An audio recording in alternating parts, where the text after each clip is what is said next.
What's up? What's up? What's up, everybody on YouTube? We are live here.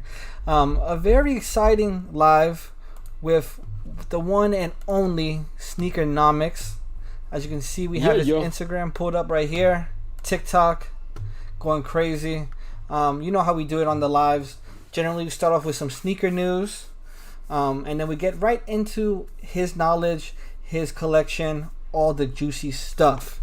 So let me pull up his screen so you can check him out. You can see the screen now. You can see yourself on the YouTube.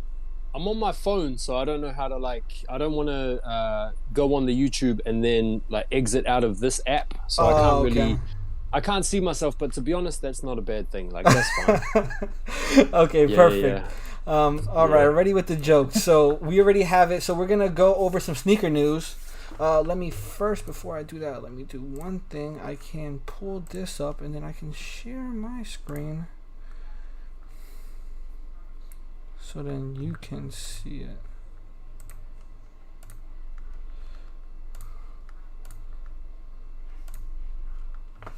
Okay, you see my screen now, right? Yeah. Perfect. So the first shoe we're going to go over in sneaker news is going to be the off-white slime green Air Force One. Virgil, his passing. This one was rumored. I've been hearing rumors coming out in July. What are your thoughts? Are those the same rumors you've been hearing? Yeah. I think I remember seeing or hearing something a while ago about these being, just rumored to be samples. I think someone leaked some pictures having them in hand, and they were just one of those sort of sample pairs that you kind of consider to be just unicorn sort of status. But the fact that they're rumored to be releasing is pretty exciting. It's a wicked colorway. I mean, I'm a bit of a sucker for green. That's my favorite color, so I'm already halfway into them. Albeit I think chances to cop are obviously going to be pretty infinitesimally small, I would have thought. Yeah, exactly right. They're probably going to do some random sneaker pass in a random city. Green is actually my favorite color as well, so I agree with you on that. I like them. You don't get too many green shoes. I believe I only have 2 green pairs in my collection, which are the Pine Green 1.0s, Kobe Grinches. Oh, nice. And that's pretty much it for green. I agree. Those are two must-have green shoes if there were 2 to be had, for sure. Yeah, I agree. Our chances are probably negative 1% on copying these, but it is a nice shoe to look at. Definitely, because the lemonade colorway was a bit mythological. Same with the MCA. They produced them in such limited numbers, and then the way they released them was also a little bit a little bit slippery. So unless you were, in with the knowledge, unless you were kind of privy to the release info, in the right place at the right time sort of thing, the window was small to cop those, hence why the resale prices on them are so crazy. 2,000 mark, and that goes same with the Complex Con exclusive ones, and then those are the black ones, right? And then there's the MoMA ones that are black with the silver swoosh.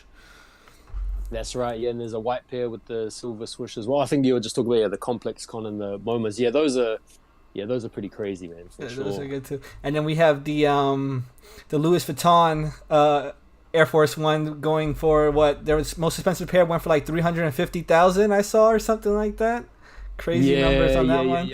Yeah, crazy, man. I mean, that shoe was always going to be something that was really just reserved for the very well off, the very well connected, the celebrity kinds of people that are in a position to sort of throw that money around. And when you attach it to a charity situation, or you put it towards a good cause, then the numbers are only going to go, one way. You put Air Force One, Louis Vuitton, Nike, Virgil's passing, couple that together with a good cause, and prices were always going to go bananas. But it's good to see. It's a little bit like what happened with the M&M Carhartt 4s when they dropped back in, whenever that was, 2016, 17, like that. The pairs that they did auction off, the money went to charity. So as a result, all the pairs went for crazy money. Yep, and it's similar with the Air Mags, right? Air Mags, I think the Michael J. Fox Foundation, it went for that as well. So anytime there's a donation involved, it's going to be crazy amounts. Definitely. So the next shoe on the docket, speaking of Kobe's and Grinches, this is supposedly the first Kobe to release. Now that the contract is re-signed with Vanessa Bryant and the estate, supposedly these are rumored to come out as soon as May 1st because that is Gigi's birthday. What do you think about this shoe? What do you think about Kobe coming back to Nike? All your thoughts. Yeah, it's a cool shoe. It's I'm not gonna try and pretend that it's like overly spectacular, like the colorway isn't out the box or anything like that. The Kobe 6 is an awesome basketball shoe. Like I have similar to yourself, I have the Grinches. I've had the Grinches since like 2012. I've hooped in them. I've worn them a lot. It's an awesome shoe. I think the fact that they've sort of reinstated the Kobe brand and brought the Kobe models back into Nike's purview, I think is good. It only makes sense. You kind of feel like it was inevitable because it's such a cash cow for Nike. His legacy is so strong, given the impact that he had on the game, that he still is relevant and will continue to be relevant. And his footwear is endorsed by pretty much everyone in the NBA. There was some sort of a poll I saw from last year where more players are wearing Kobe's than any other sneaker. I think the Kobe 5 is the most popular model among all NBA players. The Kobe 6 is up there as well, as is the Kobe 4. So I think, alongside maybe one or two Kyrie's, that Kobe's make up 3 of the top 5 basketball models in terms of the preference for players to play in. And so for that reason alone, it was only inevitable that the Kobe's were going to be reinstated. I think it's good, man. I think it's cool. Like I said, his legacy is worthy of honoring, and he's still relevant even though he's passed on. It's great that his family will be able to continue on doing their thing alongside Nike, and he's a legend, man. So I think it's cool. It's good to see. Yes, sir. I agree with that. He is a legend. And I saw that same article where they were saying that most players do wear Kobe's. I play a little bit of ball from time to time, and I do love wearing Kobe's as well. I think they're super comfortable. I prefer a high top, me personally, but that's just because I roll my ankles a lot. So that's just me. But I know this is a great shoe. I agree with you. The colorway is black and white. We have some hits of gold throughout. But the best thing about this is that supposedly the proceeds are going to be going to the Mambacita Foundation to help with that. So I'm excited about that. So I'm happy for it. But I'm pretty sure our chances of copying this one is also very low unless they mass produce it. So you never know. Yeah. It'll be interesting to see how they do roll out the Kobe stuff, if they do decide to go for to release them similarly to the way they did when he was around. Kobe's used to sit in a lot of cases. You could pick them up pretty easily, so it'll be interesting to see what they do with it, for sure. Yeah, and this is a topic we'll get in a little bit later, but my favorite era in sneakers is 2009 to 2013, the Nike basketball era. That's my favorite personal era. That's when they were all Nike basketball was running the game. No one was wearing Jordans, really. Obviously Jordans are always popular, but Nike basketball was the shoe to have. Yeah, I hear you. Yeah, so next shoe, I guess it's not a sneaker. They call it a clog. I think that's what they're calling it, but it's the Croc, the Salehi Bembury. We initially saw this cucumber dark green pair release. Resale prices are anywhere between $600-700 for this Croc that retailed for like $85. But there are rumors that are 3 more colorways coming out. This electric green one, a white one, and a pastelly blue one. What are your thoughts on the Salehi Croc? Do you like it? Is it shit like the Foam Runner? What do you think? Yeah, do you know what? Like I had a lot of resistance to the Foam Runner when it first came out. It's almost like an annoying song that comes out that begins to become a banger, and then you just hear it everywhere, and you become so nauseated that you end up starting to like it. Such as the analogy I would draw with respect to these and the Foam Runners. Like I see them around a lot in London. I see a lot of people wearing them, and the more I see them, the less I'm able to avoid them, the more I tend to just think, do you know what? I might as well just embrace them. So yeah, I'm not as anti the foam runner as I was, like when they first sort of dropped, whenever that was, like a year or so ago or a couple of years ago, I can't remember exactly. But it's the same thing with the Crocs. I think what he's done here in terms of like reimagining the Croc and giving it some real, kind of like natural look. Like it almost looks like it's a glob of slime that's kind of like fallen off a tree or something and then formed in nature. He's given it some real sort of like primal aesthetic, and it looks like something that's like almost been spewed out of a volcano. So I do respect and appreciate the design innovation. I do respect the fact that it's a slightly different play on a pretty regular banal shoe, aka the Croc. And I think I'm just in the mode at the moment of just embracing these new trends, rather than trying to like continue to have my old head hat on and be anti or resistant to change. I'm kind of like just rolling with it. So I see the clogs or the Crocs trending. I see that comfort is now, like sort of really taking priority for a lot of sneakerheads. I mean, as I'm sure is the same with you. As many shoes as you might have, the tendency is to opt in for comfort more than anything else. So instead of wearing some high-key, high-top trainers, you might be more inclined to just slide on a pair of slides or clogs or Crocs or foam runners these days. So I totally get that. And I think for that reason, I think these are pretty cool, especially that green. Again, I'm a sucker for green. So, I wouldn't pay resale, definitely not. But I would enter into some raffles to try and get my hands on a pair for sure. Okay, no, I agree with that. I would not be paying that resale either. Retail $85. I am all down for it. I personally like the foam runners. They're super comfy, and I agree with what you were saying. Comfort over everything. That's why I'm kind of transitioning a little bit. I guess you could say I'm jumping on the New Balance wave, just because of comfort aspect. 550s, 2002 Rs, all of that. Yeah. I agree. I like it. I like that he took the Croc and made it cool. I mean, even though the Croc is cool now, like how you do in your series, in the 2000s, it's shit. 2010s, we're getting somewhere, and in 2020, it's lit. Everything, I guess, it's all with trends. So I'm happy. I like it. I just wish a little bit more availability. And I guess that's just me. If it's not limited, people are not going to want it. But, I mean... I would have liked to been able to add these to my cart at least. I didn't even get through on the website, so. Right. Yeah. See, I don't even like bother with a lot of those kinds of releases these days, because they're just so hard to get. So to prevent the disappointment, I find myself just like not even like worrying about it. Yeah. So we did have one question in for Obi. Can you ask him what his favorite Jordan 7 is? What is your favorite Jordan 7? Obi wants to know in the chat.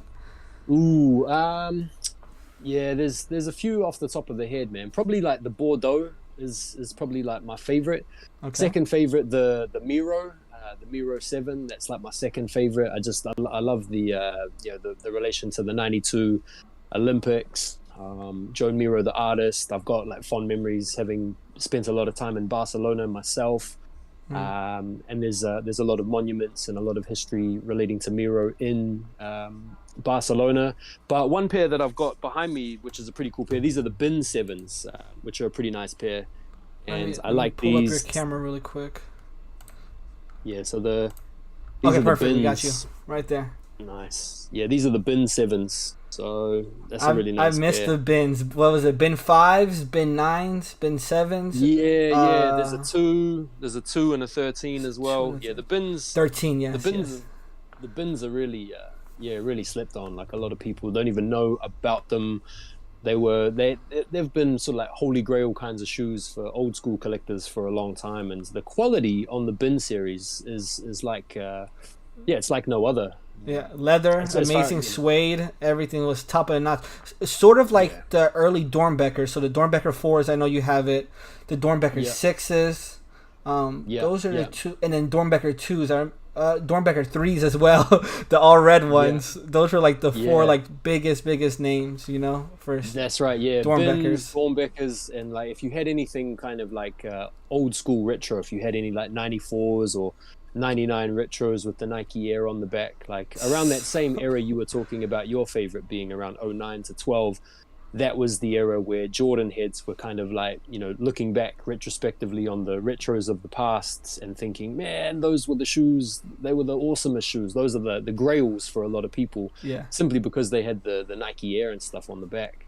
Yeah. But yeah, those would be my favorite sevens, man. Bordeaux's, Miros, and Bins. I Yeah, agree. There's hairs as well. Hairs are awesome. There's a few good pairs to say. Olympics, there's some good pairs, but those are my top three. Sevens are good. I think sevens are kind of slept on, in my opinion. No one really talks about them too much. Sevens I have in my collection. I have Bordeaux sevens, but not the 2011 release. The next one, which I think was like 2015. Oh yeah. I have the 2011s. Mine are actually starting to separate a little bit, which is a bit annoying, but yeah, I sold my 2011, and then I found a pair of 2015. Surprisingly, at an outlet, I found 3 pairs at an outlet. I guess someone tried to buy them and resell them, and at that time, I guess they weren't going for anything. But I bought them for like $50 off too, so I had 3 pairs of those. Oh, nice. Sevens, I have For the Love of the Game Olympic sevens, one of my favorites. Nice.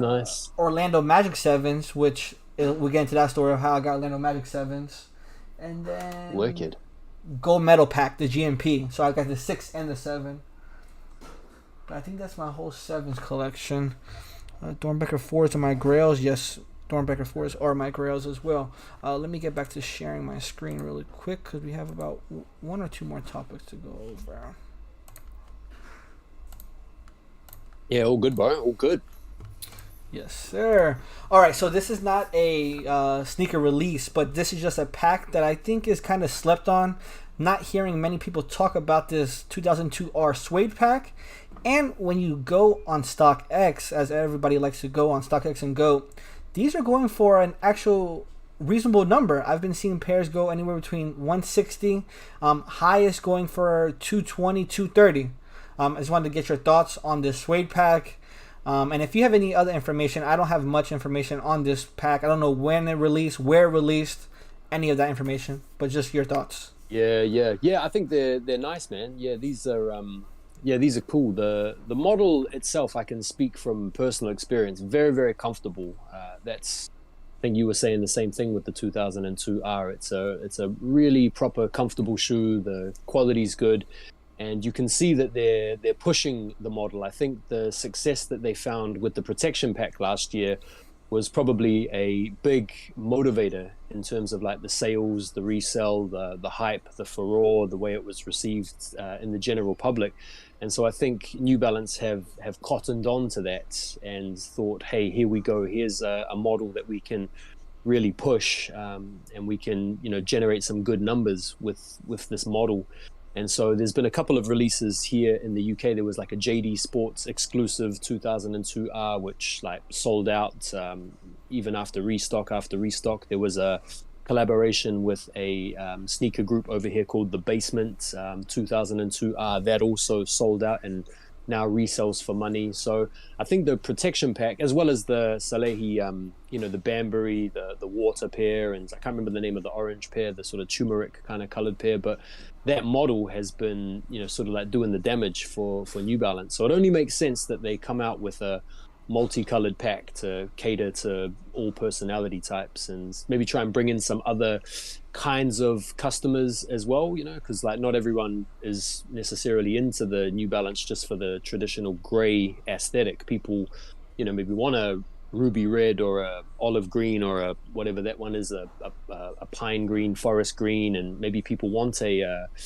sort of like a more feminine kind of color or a pinkish color. So yeah, I think it makes sense. I think the model's cool, and I don't have any information because the difference between releases over where you guys are in the States and where I am here in the UK is different, and there's obviously like shipping delays from us to you to us, and then there's also like domestic delays as well, which make predicting shoe releases a little bit tricky.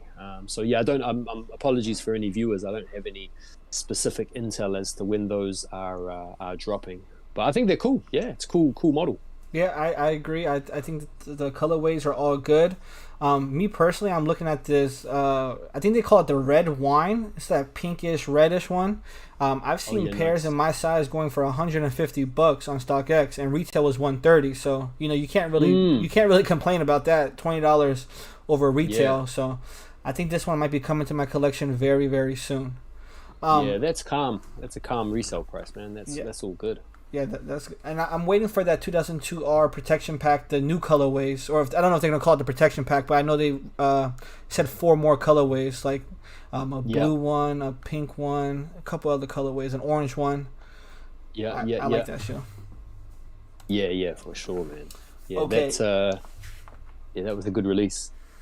So, last topic of the live stream right here for this portion.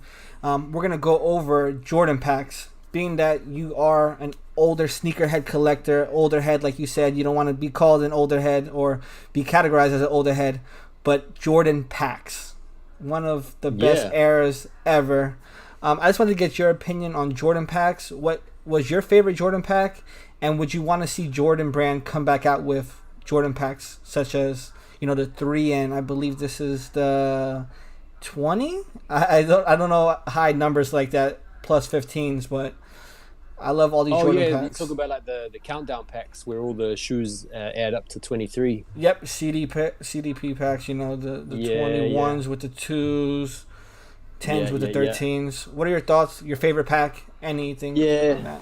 The countdown pack was like a no-brainer. I think it was 2008. I think it was somewhere around that time anyway. The countdown packs came out. They actually sat here in London. I can remember going into Foot Locker and seeing them on shelves. It was obvious to see them because they had them laid out, in the packs. So the only ones that I really liked were the 20s and the 3s, and I didn't really like the 20s. I just liked the 3s, the black cements. But that's one of my favorite shoes of all time. So I was always just like, staring up at the black cement 3s, thinking, wow, I'd love to get those, but they're so expensive coming in the pack.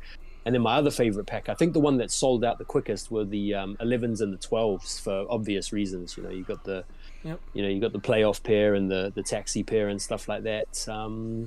I think like probably my favorite of all the packs, like there are some pretty cool ones. I'm just trying to like zero in, like the champagne cigars. They were pretty cool. I had those. Yeah, the New Love, Old Love, the New Love, Old Love. Raging Bulls. Raging Bull pack was cool. The 6 DMPs. And the 11 DMPs, yeah. Yeah, I would like to get the DMPs. Like I've kind of been keeping a beady eye out there for the DMPs. I think that was like a 2011 pack, something around there. But I just love the Concords with the gold in it. Like that, I'm a sucker for that gold. God, yeah, that's the only difference, right? Is the gold on the Jumpman and the 23 on the back, right? Otherwise, it's a Concord. It's a very, very very subtle difference. But if you're a bit of a discerning collector, those subtleties are where all the details are, and that's kind of like important when you get to a certain level. I'd say probably like of all of the packs. I'd say like my favorite would probably be the countdown pack with the 11s and the 12s. My least favorite pack, I think, would probably be something like the I'm trying to think, man, because like in terms 8 and the 15s that are pretty not popular. Oh yeah, really. I had the 8s from that countdown pack. I had the hair 8s. 15s, I'm not a big fan of. That would probably be my least favorite, just because of the 15s. The DMPs, like the defining moments pack, the ones, the Celtic ones and the bread ones, they were a little bit disappointing because of the quality. I actually had the DMP Celtic ones, which I sold not that long ago. And it's a nice colorway. The Celtics colorway is nice. It's just the quality of the leather was pretty horrible. And wasn't that a mid, or am I thinking about the yellow and the black one and the red one? Oh, you might be thinking what is that? The old love, new love, the yellow and the mid bread, and then the yellow one. So that was a mid, but this green one was not a mid, right?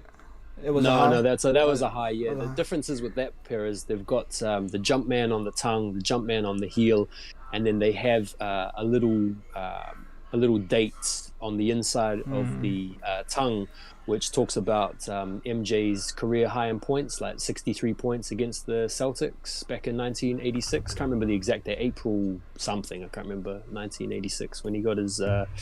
When he just absolutely balled out against the Celtics. That's the old school highlight reel where you see him going between the legs, pulling up on Larry Bird, and just absolutely balling out. So that's what the pack or that Celtics colorway is supposed to represent, MJ's career high.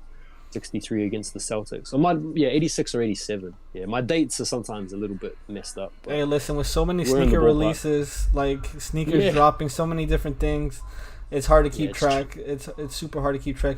And then they have this mythical pack right here. I don't know how many pairs are out here, but the Kobe pack with the Kobe 8 and the Kobe 3. That was, I guess you could say, affordable at one point, going for like 10 to 15,000.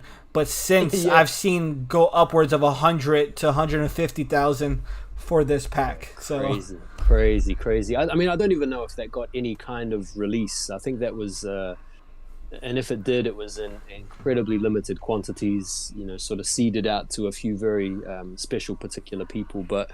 Yeah, that's an incredible pack. The Ultimate Gift of Flights is a pretty cool pack as well. That's the one with the Pantone 11s and the 29s, I think they are. Right here. Yeah, I remember that pack. That's a 2014 pack. I remember buying those. It was like bad timing because they came out just after the Columbias or the Legend Blue 11s, which were the holiday release for 2014. So I just spent a lot of money on the Jordan 11s, thinking, yeah, awesome, I've got the Jordan 11s. And then they decided to release the Ultimate Gift of Flight pack, which was more money. And the only way I could get the 11s, which was the shoe that I really wanted, was to buy the whole pack. So they were pretty clever, Jordan brands. They were like, okay, if you want this, you got to take both of them and you've got to pay for it. Yep, that's how they do it. That's another cool pack. And then this CDP pack, you got the Hair 7 with the 16. 16, not a popular model, but the 16, my favorite 16 is the Ginger 16. The suede on there, basically looking like a Timberland boot.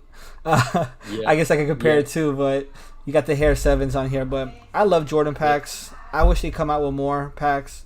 I think it's just a matter of time before, you know, they start doing that sort of stuff again. I guess it all depends on the climate and, you know, like what people are interested in. I don't know if people are kind of excited about the idea of paying, you know, double up on the current retail prices for some of these packs, because when these packs came out, you know, back in like 2008 and stuff like that, the retail price for the pack is probably consistent with the retail price for just a normal retro these days, given, you know, the state of retail inflation and in general.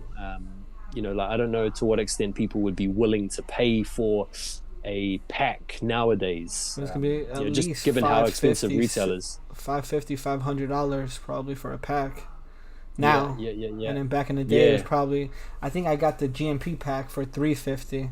This gold medal pack right down here, which was retail. So. Yeah. So it's another interesting one, but I think there's a few reasons. Yeah, no, I would hope that Jordan Brand does come out with more packs. I guess it's just the nostalgia part for me. Going in the store and seeing a pack, you're like, oh, this came out. I guess it's just me holding on to my old ways, but you know, we can all dream that they come out with more packs. So now this is the part of the live stream basically where the viewers get to know you a little bit better. Cameras all on you. Spotlight, you're the star shining right now. So, first question, just tell me a little bit about your sneaker history, how you got started, and maybe the first sneaker that mattered to you.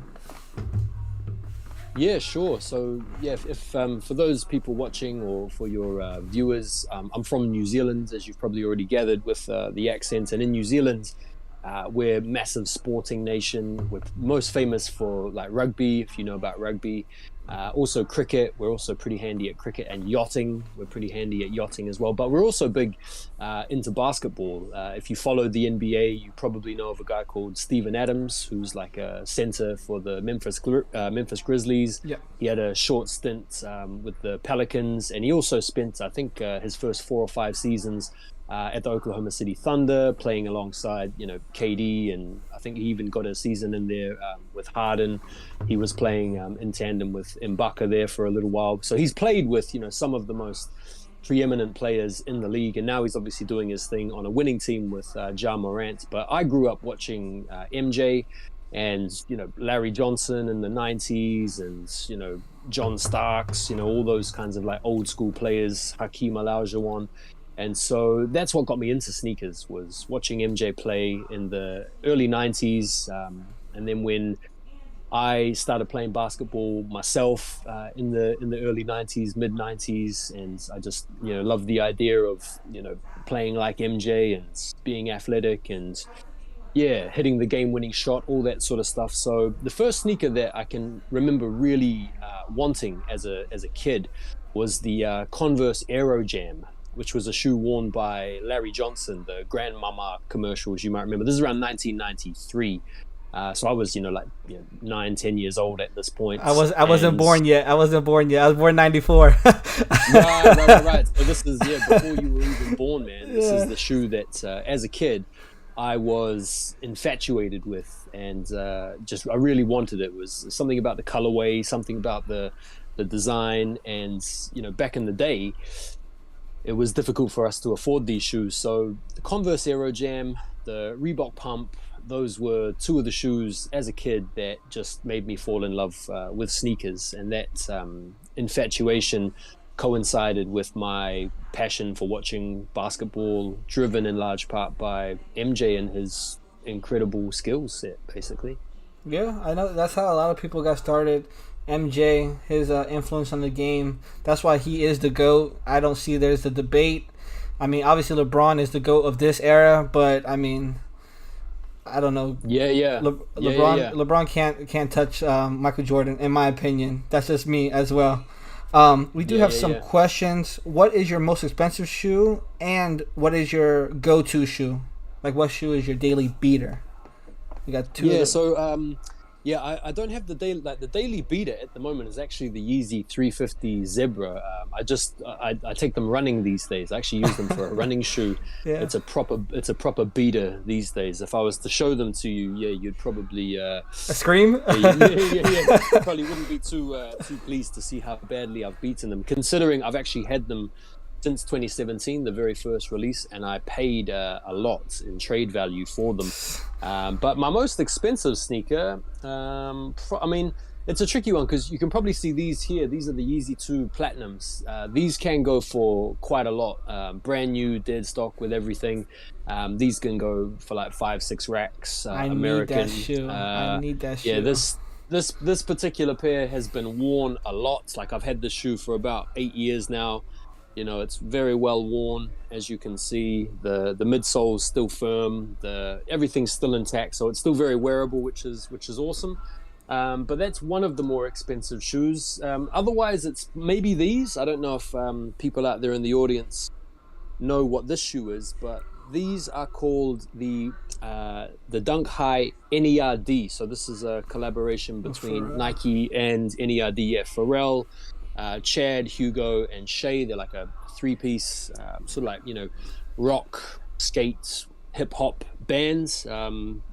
Big albums include like In Search Of, Fly or Die, and I'm a big Pharrell fan, big NERD fan. This shoe came out in 2004, and there's only 1,050 pairs of these, so this is the rarest shoe that limited. I have. Oh wow. Yeah, 1,050 pairs. It's 18 years old. This shoe is still dead stock, and this is a shoe that I'm tempted to keep dead stock just out of like posterity, just for the collection kind of purposes. It's not a shoe that I'm overly motivated to wear, given how rare it is and how valuable it is. But it's still wearable though. So you don't think the midsole would crack or anything on that? You don't think anything or separation anything? Still wearable? It's still firm, like it's still rock solid, like the midsole is still rock solid. And also it's stitched, it's a little bit like the old school Jordan 1s, so there's no real issues with separation because it's stitched. So it's still a shoe that I wouldn't worry about crumbling. For some reason, I think those early 2000 Dunk midsoles had a much more robust polymer, especially compared to like the early Jordan 4s or Air Max 1s, which had that really soft foam coupled with the big airbag technology, which is also susceptible to like degradation. But they're probably my two of my big bangers, if you want to call them that, expensive wise. But yeah, the Yeezy 2 is my grail. I don't care what colorway. I mean, my favorite out of the three are obviously the Red Octobers. That's my personal favorite. But I would take any three. I just can't see myself personally spending $5,000 at the moment. Maybe if God's Yeah, maybe willing, if you you know, I should. come, I strike a gold mine or something, then obviously, then yeah, I'm gonna go crazy and buy all Yeezy 2s. Yeah, I've always yeah, thought about trading some of my shoes in my collection. Like I have Travis ones and UNC off white ones. I think yeah. with those two, I might be able to get it done. Uh, Yeah. stretching it You'll a get a little pretty bit. far. Yeah, you'll definitely get a long way towards it for sure. Yeah. So That's the cool thing about it. I actually traded for these. I traded off the top of my head. Actually traded bin fives. I remember that because they were kind of like a big part of the trade. Bin fives. There was Kobe 7. What the Kobe 7? okay. It was bin fives. What the Kobe 7. And then I think I can't remember exactly what else there was, but there was one or two other kind of like mid-tier shoes, like a Jordan 11 Gamma Blue kind of thing. Yeah, so I traded, yeah, 3 or 4 pretty like decent pairs of shoes. The trade value was maybe like £1,000 or something like that, maybe like 2,000 American. So in a roundabout way, I got these for about around about 2K, maybe a bit less. But it Which was is all trade. great. It was all Yeah. shoes. Which is Yeah, great. yeah, So the reason why I'm absolutely. thinking about doing the Travis and the off white UNC because I hit both for retail. So basically, I can say I almost Wow. got like Yeezys for $400, give or take. You know, so Yeah. that's why I'm tempted to do it. But I love the Travis. They've been with me every time I travel somewhere. I bring them. I've been to London once in Paris. They were with me. I actually went to Nice. Present It By in London. Really, Oh that yeah, yeah, store was really expensive. I don't know. That's the only store I've been to in yeah, London. I went yeah, to Selfridges, but that was a retail. Um, yeah. but for resale was the only one I went to was Presented By. And in the off-white UNC ones, my wife's sister, so my sister-in-law, hit for me on retail. She told me if I ever Wow. sold them, she would be so mad at me. So I'm gonna keep those Yeah, in the collection. But I'm always tempted when I see a pair. I'm like, should I trade them? Should I offer a trade? But yeah. It's nice to have that option. It's nice to have that luxury if if the right deal comes up or the right price comes up and someone's willing to look at trade options. You got that option there, which is the cool thing about having authentic sneakers and being active in the market is if you don't want to pay thousands upon thousands, you can always look to work a trade, lump which stuff is together that cool. you hit for retail. That's another thing that we're gonna talk about reps, but we'll leave the reps for the end before we offend the whole rep community out there. Yeah, yeah. We do Oh have one yeah, more yeah, yeah. question. What's a shoe that you regret buying? A shoe that I regret buying. Maybe you paid too much of a resale for it and it tanked, or something that you thought you Yeah. liked and then once you got it in hand you didn't like, basically. I mean, I don't really have anything currently because I generally pay to the bad memories associated with shoes that I have by like getting rid of them like expeditiously. If I've got a shoe that I'm even like, do you know what? I've got too many bad memories with you. Out you go. Sell them, Yeah. trade them. But the one exception, and probably my biggest L that I've ever taken, is a shoe that I've already mentioned, and that was the Zebras. Like I mentioned earlier, I had the Zebras on the very first release, which was February, I think, 2017, was when the Zebras dropped. And they dropped after the Belugas. If anyone's been into sneakers for a hot minute, you might remember the hype around the Zebra Yeezy 350 V2 was like out of this world. Like the V1 hype was huge.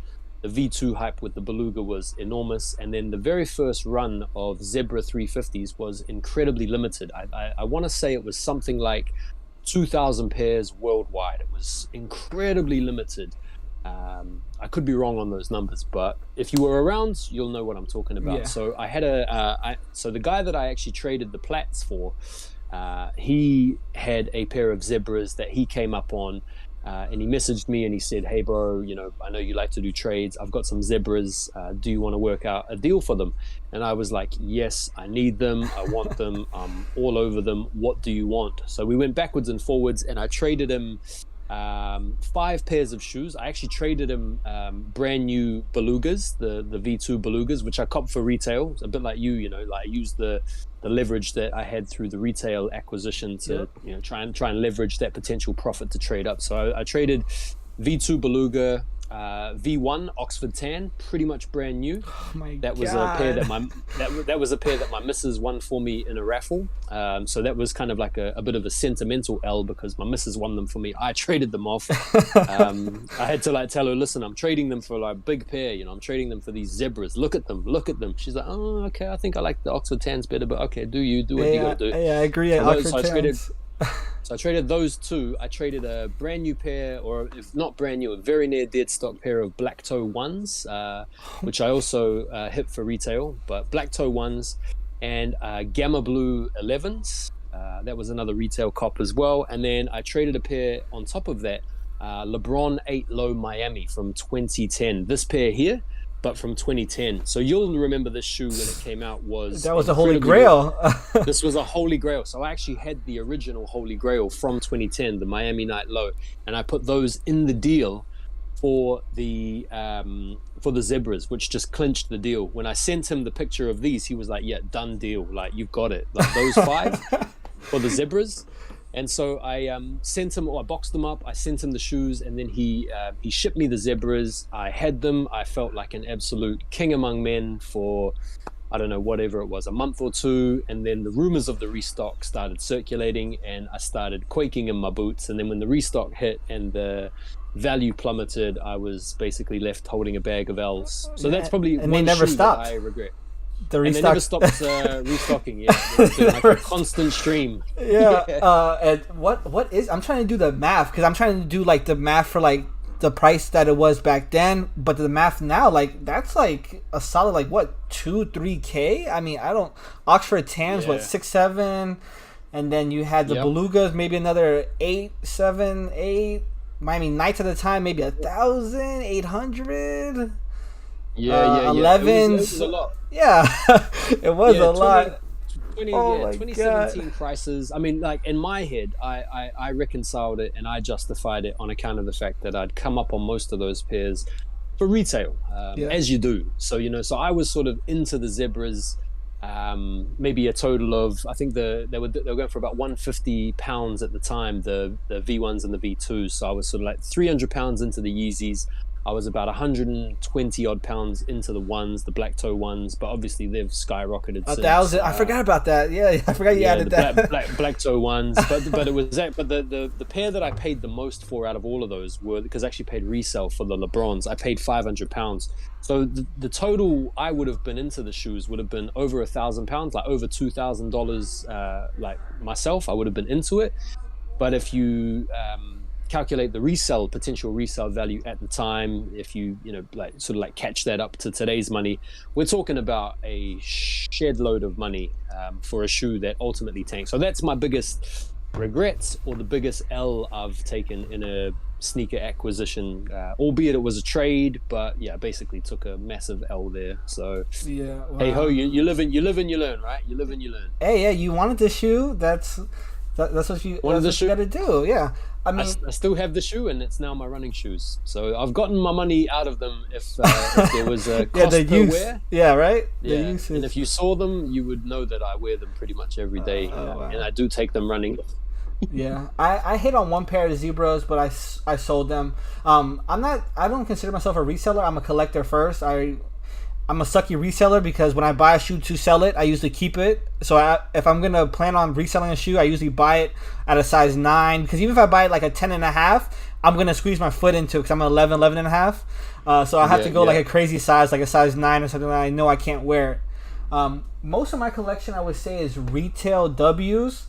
I have paid resale on a few. Sean Witherspoon Asics, I paid resale for those. Collab that he had with that's a cool pair. I forget who the other collab is, but the Sean Witherspoon A6. I paid resale for Travis Scott 270s. I don't know how you feel about that pair. I know a lot of people hated it. I am one that hated it, and when I saw them in hand, I actually liked the materials and the color weight on it. But other than that, mainly all Salehi Benberry Waterby, that guy that I paid resale for. But other than that, it's mainly just trading, or retail W's, or buying used. And if I buy used, I usually get them for about retail. Like the Kobe Grinches, I got them used. I paid $200 for them, so I was like, I have to buy these ASAP. So Nice. So for that, I did have a question. So if you got rid of your whole collection today, right, and you had to restart your collection, what would be your first steps in basically tips on how to build a sneaker collection in 2022? What would maybe be some pairs you would buy, and how would you go about building up your collection all over again?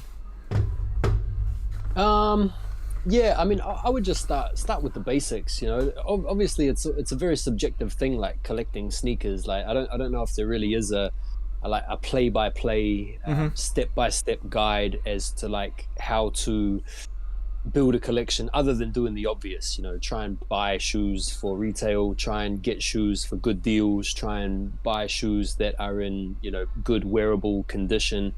I think these days the whole climate around sneakers is changing, because you have a big burgeoning subculture within sneakers pertaining to like revamping shoes, restoring shoes, buying vintage and then doing them up. Like that's massive these days, where people are learning sort of like, you know, different skills around swapping midsoles over, all that sort of stuff is on the come up.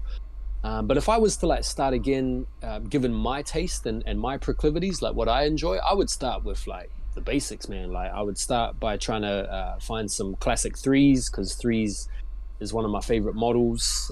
So I would try and maybe hunt around for some like true blue threes, or maybe like a pair of like black cements or white cements, or, you know, some like maybe obscure threes, 11s I like a lot.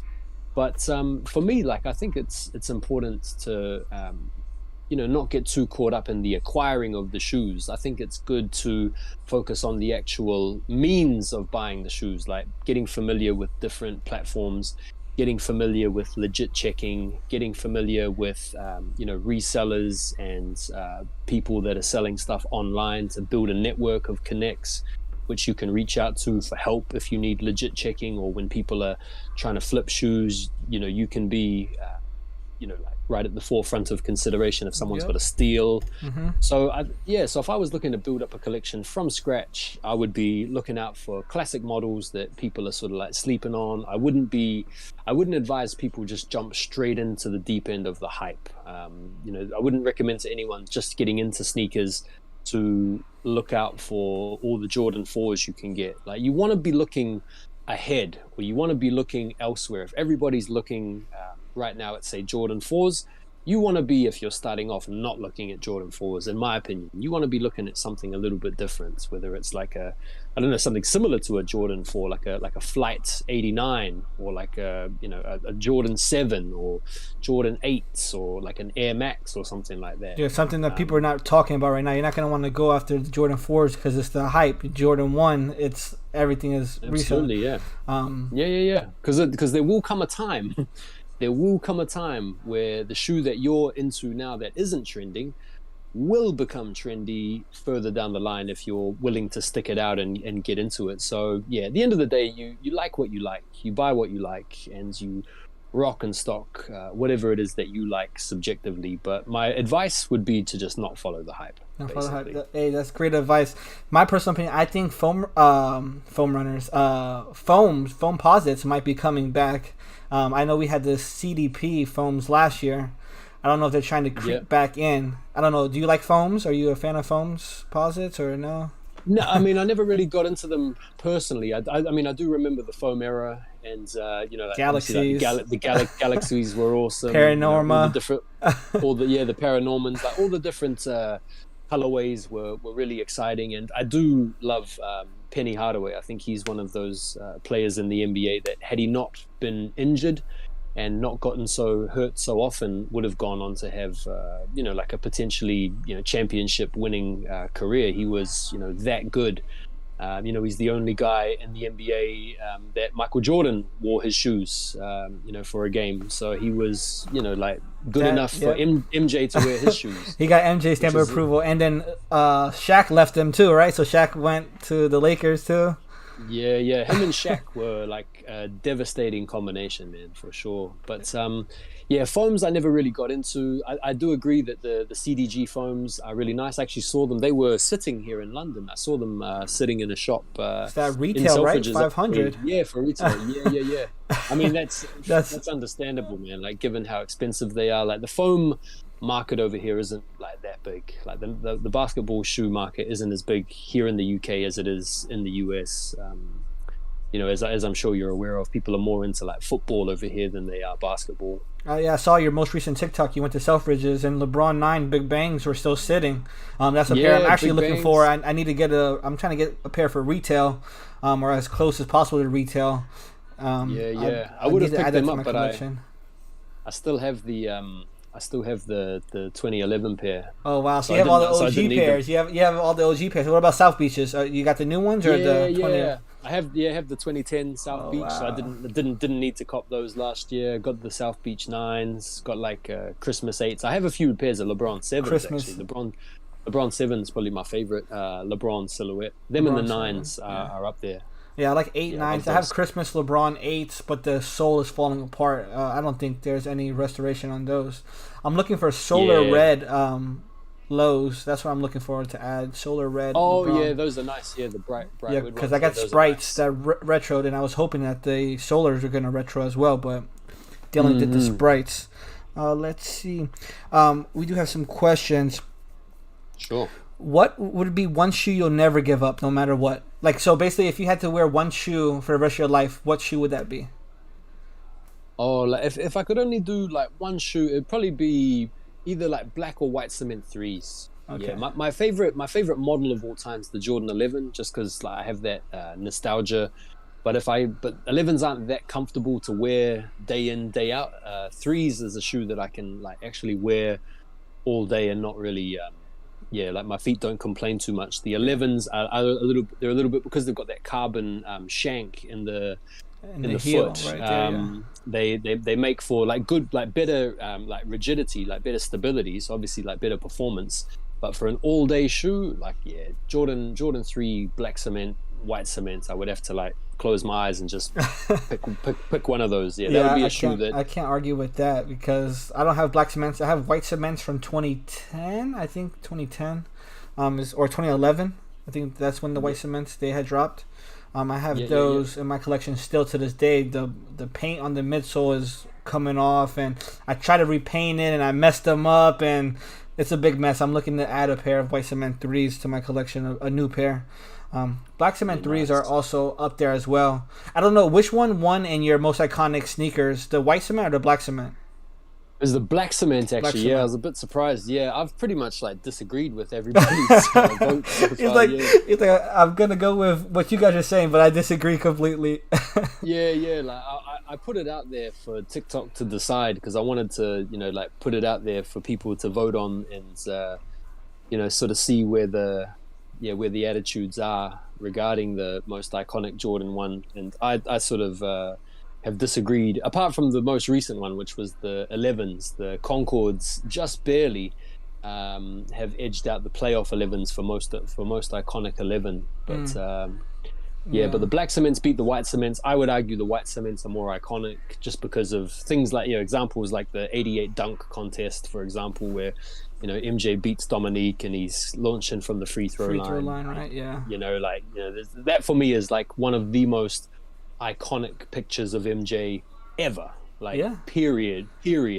And what shoe is he wearing? He's wearing the white cement 3. So those are the reasons why I would suggest that the white cement 3 is the most iconic 3, at least of all time. But hey, what do I know? Hey, listen, you gotta let the random annoying kids decide, right?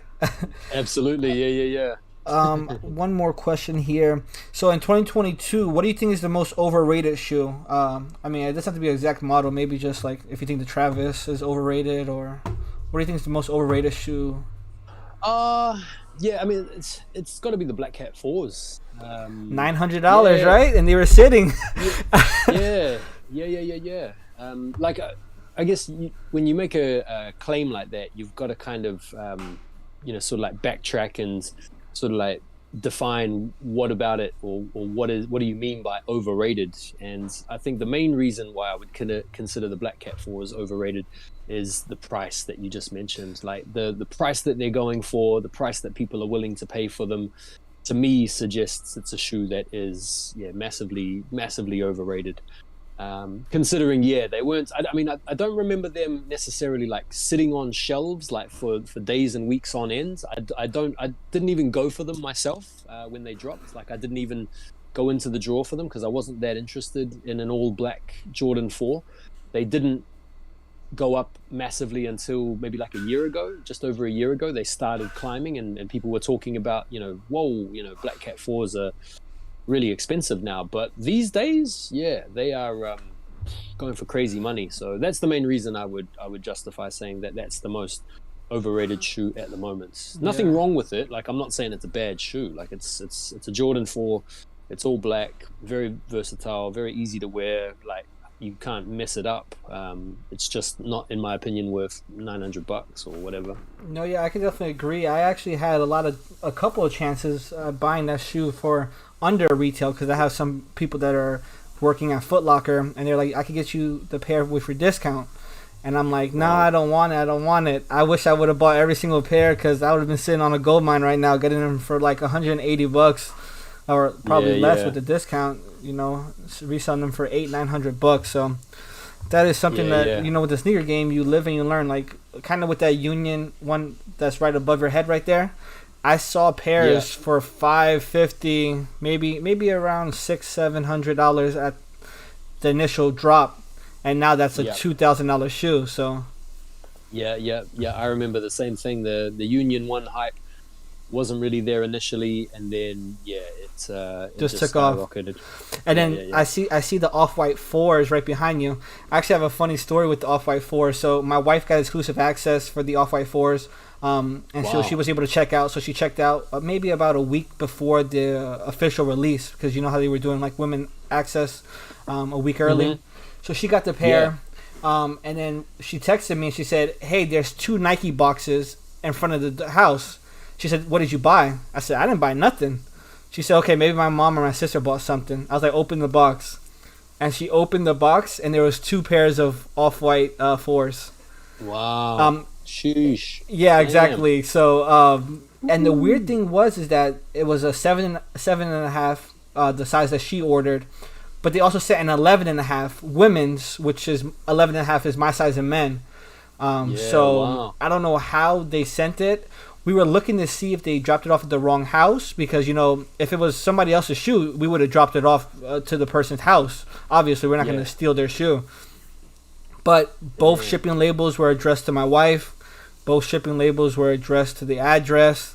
I don't know how that happened, but Nike sent me a pair of free Off-White 4s. So, wow. That's I think that might have been my biggest come up that we had. I sold too early, but... Oh, right. So I was going to say, did you keep them or did you flip them? No, I flipped them, because 11.5, it was 11.5 women, which is a 10 men, so I'm 11 men. And then she messed up, because she normally orders a 7.5 man, because she's an 8.5 woman. I think that's how it works out. But 7.5 is too small in women. She's an 8.5 woman. So she got her sizing mixed up too. So both of the pairs weren't our size. If they were our size, we would have kept them 100%. But I think I ended up selling both pairs for around $3,000, $1,500 each. I evened it out to.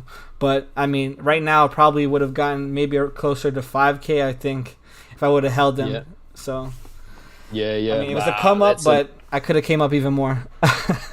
Wow, life is an easy game when you're watching replays, isn't it? Yeah, exactly right. And hindsight is 20/20. So we have that. Let's see. So we're almost getting close to that time. We can start touching on reps. I know TikTok right now is flooded with reps, in my opinion. I know some people say that it's coming down or it's going up. I think the rep community is huge. Rep people are reaching out to me to review reps for them, and how I'm a small content creator, so I imagine a big content creators. Your thoughts on reps, and I'm pretty sure we share the same sentiment. I'm pretty sure. Yeah. I think anyone that follows me on TikTok knows that I'm not overly complimentary of replicas. Saying it the nicest way possible. yeah. Trying to be like diplomatic here. Yeah. Just in case anyone wants to like jump into the chat and start flaming me. But yeah, like I don't know, man. Like at the end of the day, like we do share things in common, like with the replica community. I think one thing that, so like I'll start by saying something that we can both agree on. If you're into reps or if you're not into reps and you just like authentic sneakers, depending on which side of the fence you sit, we can both agree that selling replica shoes as real is wrong. Mm-hmm. It's dishonest, it's deceptive, it's fraudulent behavior, it's immoral, and it's scam, mock-worthy, reproachful behavior that I think is worth being called out and disincentivized. Like, it's not cool to be selling reps as real.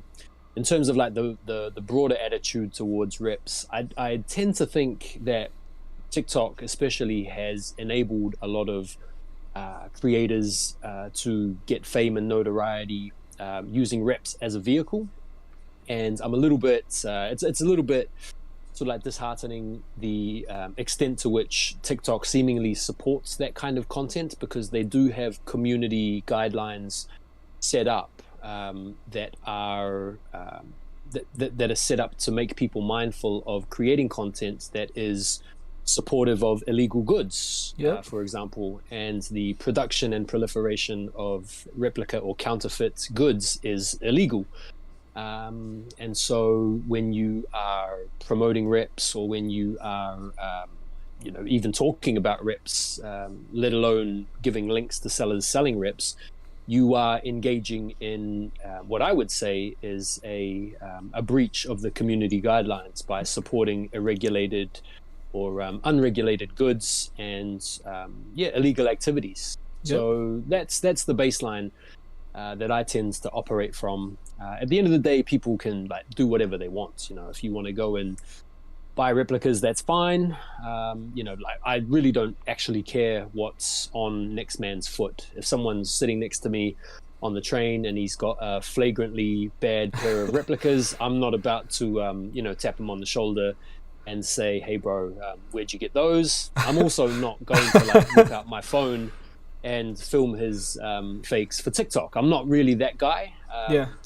I tend to be quite outspoken about reps on my channel because I, as a pseudo sort of like leader in the sneaker culture and community, given the extent to which my channel has grown, I feel like I should try to use my platform to advocate for what's good, what's integrity laden, and what is ultimately like virtuous. Mm-hmm. And so I find replicas to be antithetical to all of that. Basically, I feel like if you can't afford to buy a shoe for resale, don't buy it. Guess what? You suck it up and you move on. There's going to be another shoe releasing momentarily. If you can't hit for retail and you can't afford the resell, then hey ho, take the L like everybody else and move on to the next drop. Or seek out a suitable alternative that's commensurate with your budget. It's really like not that hard. I find most of the arguments that people produce in favor of reps are ultimately quite vacuous. Like they're pretty hollow when you really unpick the threads and start pulling away at the arguments. There's a lot of like black and white fallacies. There's a lot of false narratives. There's a lot of it's the same factory. It's the same factory. It's the same material. It's the right. That's what they say, right? It's we're saving money. Stuff like that. All of these things are vacuous. They don't really hold much water to anybody that's like really thinking about it. So yeah, I'm of the opinion that reps are unnecessary. They are like definitionally unnecessary. They are ultimately contingent. Their existence depends on a high level of appetite for sneakers in general. That's why they've blown up the last couple of years, because the sneaker market in general has blown up in the last couple of years. And so, yeah, they're unnecessary. They're bad for the environment. You're not supporting your local economy. Yep. When you're buying reps, you're exporting your money to foreign-based, in a lot of cases, criminal Activity. organizations. Yep. They're immoral. I would say they're immoral on the grounds of, like stolen property or stolen intellectual property. They've been literally manufactured using, stolen IP. And yeah, look, you can go deep. Like I'm starting to like go a little bit deeper down into the nuances of my position, but yeah, it's not that deep in that it's shoes, and I get that. But yeah, if it wasn't that deep, then you wouldn't be buying reps in the first place, right? You'd just be buying normal shoes. Yeah, exactly. And for TikTok purposes, I've learned because I'm newer to TikTok, haven't made too many TikToks, but I know for engagement purposes, as soon as I put reps are shit or reps are trash, I'm gonna get a whole bunch of comments and a whole bunch of likes and shares and stuff like that. So sometimes I do it to poke the bear. Like I'm gonna be like, look at my real collection while you guys are rocking fakes, and then you get a lot of engagement too. So I use that aspect sometimes to try to get some more traction on my videos. But yeah, I it's a good agree. method. Yeah, I agree with all that stuff. I personally don't like the selling of reps as real. I personally don't like if you're wearing a rep and trying to fake flex it as real. I mean, if you're gonna wear it, like own it as a rep. Like it is what it is. I don't think they have any value because they don't go up. If you're gonna say you're gonna save money by buying a rep, you don't really save money when you spend money to buy a rep. It's like buying something on sale. You didn't necessarily save any money because you spent that money in the first place. So yeah, exactly. So with that, exactly. so you don't save any money by spending money it on something you don't need. yeah, exactly. Now, what are your thoughts on maybe like Warren Lotus, and I know they have the Jordan 1s with the lightning bolts, or Mischief with that ugly ass van, and the Lil Nas X stuff, bootlegs, customs. No, are you there for it or no? Yeah. I'm not really into them, to be honest, man. Like I think like there's enough sneakers. Yeah. like if all the factories around the world stopped producing sneakers, like right now, right this second, I think we'd still be okay. For shoes, right? like I think we'd all still be fine. If it maybe really started to get down to it, some of us might have to wear, I don't know, maybe like just 2 or 3 pairs a week. You know what I mean? Like, yeah, right. so I don't really see any, So any like new brands, any like offshoots, any bootleg stuff, I'm not really into. Even like people like the Shoe Surgeon, I'm not really into that sort of stuff. I just think there's already enough sneakers, there's enough brands, there's enough secondhand used pairs out there. We don't need any more shoes, man. Like it's calm. Like we can just settle down producing shoes, and to be producing like bootlegs or copies of shoes or imitations of shoes. There was a time when I was growing up where bootlegs were like a pretty viable alternative, because they were obviously a lot cheaper than the authentic real deal. So I've been there. Like I know what it's like to not be able to get the real shoe and to settle for a bootleg kind of copy shoe. It's similar to a rep. It's you get all of the same kinds of flavor, but without the satisfaction associated. So I'm not big into the Lotus stuff. I think he's he's obviously been taken to town and taken to task over his SB copying, and he's changed his tune.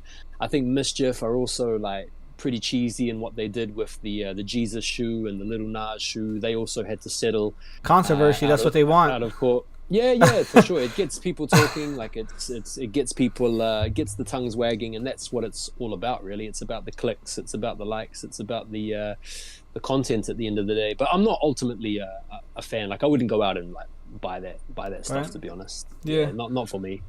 Okay, so we do have one more question here. How many pairs would you say in your collection, roughly? You don't have the exact number.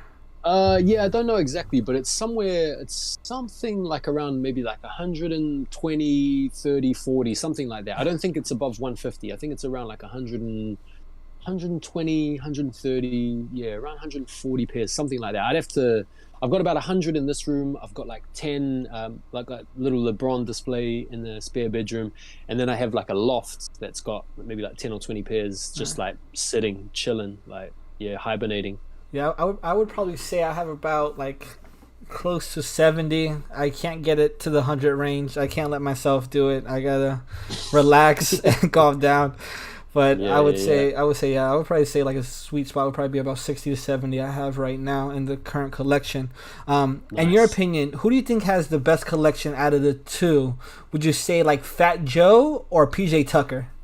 Like in celebrity wise. Yeah, I mean, of those two, from what I know and from what I've seen, like Fat Joe goes back ages ago. You know, he goes back to the early 2000s. You know, back when he was licking the soles of shoes Yeah. and stuff like that. Tongue Back to fucking. like back to the Terror Squad days. Yeah. When he was, you know, doing songs with you know, Ashanti and J Lo and stuff like that. He's deep in the game. He's a real old school dude like that. I think PJ's like on another level entirely. Like he just seems to have, you know, the samples of the samples. He's got the kinds of shoes that you didn't even know existed. You know, like he pulls them out and plays in them, Yeah. which is That's crazy. the crazy part. Yeah. But yeah, without having seen, you know, like Joe's stuff for a Yeah. little bit of time now, I'd probably be inclined to maybe import a bit of recency bias and go for PJ. PJ. But I'm a bigger fan of like collectors like DJ Clark Kent. DJ Clark big Kent, fan yeah. of him. Greg Street, you know, DJ Greg Street. He's another collector that I think is like, you know, like proper, you know, god level tier. Bobito Garcia. He's another old school sneaker collector that I've got a lot of respect Perfect for. pair, Maybe right? someone- Perfect pair. Perfect pair, yeah. yeah. Kenny Gonzalez. He's got probably, you know, like in terms of like just sheer vastness and depth and unicorns, like the thing about Kenny G is he has the kinds of shoes that you know, you wouldn't even expect to see at Nike headquarters. You know, he's got like Nike wear execs test. can't get it. Nike execs Yeah, can't he get has, it. you know, he has wear test shoes. You know, like the shoes that they give to people to test out before they actually go into you know, producing them en masse and stuff. So whether it's samples of samples. You know, wear tests. He has like Michael Jordan PEs, for goodness sakes. You know, he has shoes that were made for MJ to play in himself. Like, so yeah, those are probably PJ, Fat Joe, Little Clark Kent, Yachty, Greg Street, Offset. Yachty's probably these are kind of like the newer, yeah, and younger then guys. you have these like are the younger- Mayor has a Mayer, crazy yeah, collection too. I just remember the story about Fat Joe when he went into Mike Bibby's closet, and Mike Bibby said that he was grabbing these pairs, and Fat Joe said that Mike Bibby was choking him out because he was just grabbing so many pairs and they were fighting over pairs. Yeah. You can't forget about people like Bibby DJ or Khaled Eddie, has a Eddie crazy Jones. collection. Yeah, DJ Khaled. Like, there's a lot of NBA players that have obviously got some pretty incredible. Like, imagine like Chris Paul's collection, for example, or Ray Allen. Mellow. Imagine those guys. You know, Carmelo. imagine Melo. You know, with their longevity that they've had with Jumpman. Like, imagine the kind of stuff that they would have and have access to, given the fact that they're millionaires, but also incredibly well connected and also family with Jumpman. So yeah, you can't forget about that whole realm as well. But I guess they're kind of, I'd say they're like in a different. They're playing a different game. Yeah. They're playing a different game. You know, Yeah. people like you and I, you know, we're playing the game out of just a love. You know, we're almost like in the stands. You know, we're like in the stadium, where those are the dudes that are like, you know, on the court, passing the ball around. It's crazy because they have the insight, they have all that stuff, all the connections and stuff like that. But hey, listen, I just want to give you a big thanks for coming on the show. No it was worries, a great man. conversation. Just the last bit right here, we'll leave it up to you. You can shout out any of your socials, say whatever you want to say. I did just have one final question on the content creation realm. Do you remember the first video that blew up for you? Maybe the video that you made and you're like, hey, I'm gonna start doing content on TikTok around sneakers. Like, what was that moment for you? Yeah, I think it was probably about a year ago, maybe like a little over a year ago. I didn't really know what I was doing on TikTok.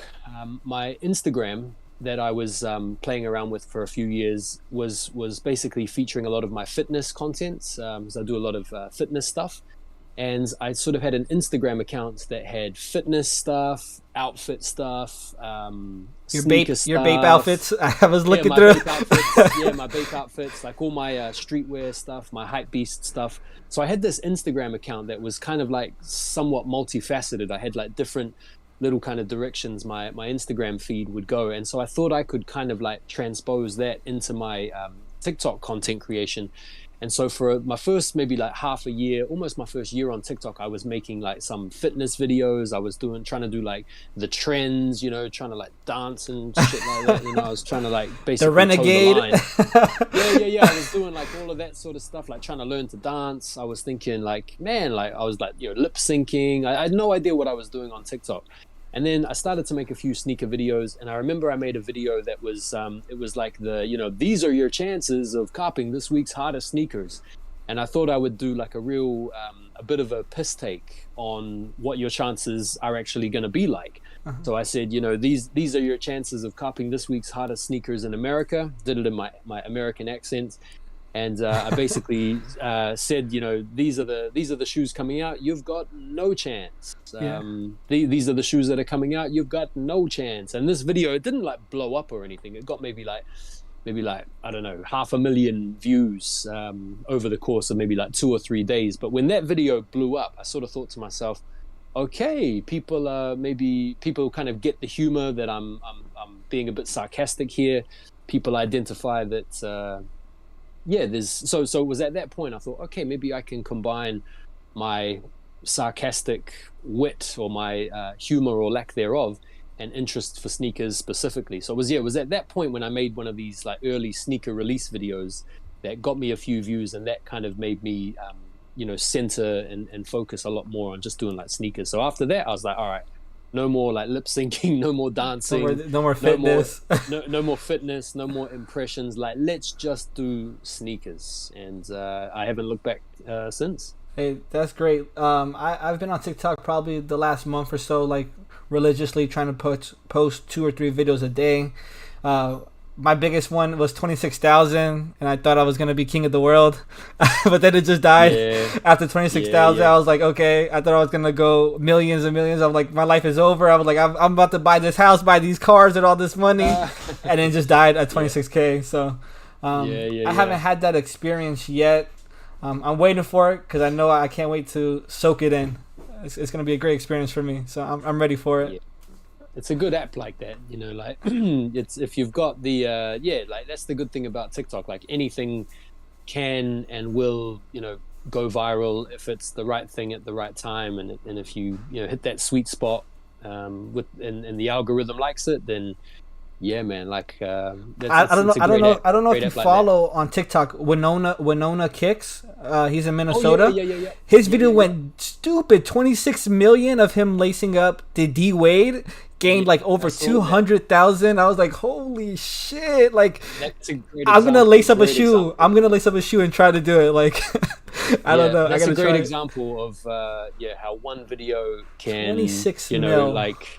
Yeah, 26 million, and like you say, you can, off that one video, you can pick up, a couple 100,000 followers, which is pretty crazy. Like I've never had a video do anything like that, but what I enjoy about my approach to content and my slow and steady growth is that the following that I've built up has been coming in slowly and steadily from consistent content that people continue to enjoy on a daily basis. And that's kind of like what keeps me motivated to keep making videos, is just that slow and steady growth. You kind of ask yourself the question, would you rather have like one video blow up and account for most of your following, or would you rather like your videos don't blow up but they get good views, consistent views, good engagement, but slow and steady over a longer period of time? Like, you got to kind of ask yourself, like, what are you in the game for? And I see that you're consistent on the lives almost every single day. I wake up like 6 a.m. because I know the time difference. 6 a.m. I'm here. I'm like, he's on live right now, talking it up with everybody. So yeah, the lives are great fun, man. It's similar to this, like chatting to the camera, chatting about sneakers. having fun, interacting, and there's so many different subjects. There's so many like cool stories to talk about, and then there's all the history. There's all the there's so much to talk about. It's super cool. Yeah, man. Well, like I said, thank you again. It's your moment. You can shout out your Instagram, whatever you want to plug, anything you want to say right here. It's the final portion right here. Yeah, no worries, man. Well, listen, thank you very much for having me on your show, and thanks to everybody out there for listening, and thanks to anybody that's like watching this. My name is Jordan. My YouTube is Jordash, which I don't really Jordasche, Jordash, like the old school shoes and jeans. And my TikTok is SNEAKERNOMICZ with an S, and my IG is SNEAKERNOMICZ with a Z. And I hope to see you again online sometime, bro. And thanks again for having me. Yeah, no problem. Thank you so much for coming on. Guys, I want you guys to sub up to the channel if you are here right now. Hit that like button. Make sure to go check him out. I will link all of his socials down in the description box below. I'm going to re-upload this video on the playback. So if you guys did miss the live, the link will be in my TikTok, my YouTube, Instagram, everywhere. So you can rewatch this. Come show some love to both our channels. It's been a pleasure having you on the live. And looking forward to more talks, man. Nice, bro. Yeah, look forward to doing it again in the future. All right, man. Thank you so much, man. Have a great day. All right. You too, brother. Bye. See you, man. Bye. All right, guys. Well, that's going to be the live. Like I said, we will re-upload this on the playback, so don't worry if you missed out on it. You will be able to see it again. I want to thank SNEAKERNOMICZ for coming on the stream. It was an amazing stream. We talked a lot about sneaker history, sneaker knowledge, sneakers in general. I hope you guys enjoyed. Make sure to smash that like button. Make sure to hit the subscribe button. Check me out on all of my socials down right there. Twitter, Instagram, TikTok, and Twitch. And make sure to check out SNEAKERNOMICZ on Instagram, TikTok, and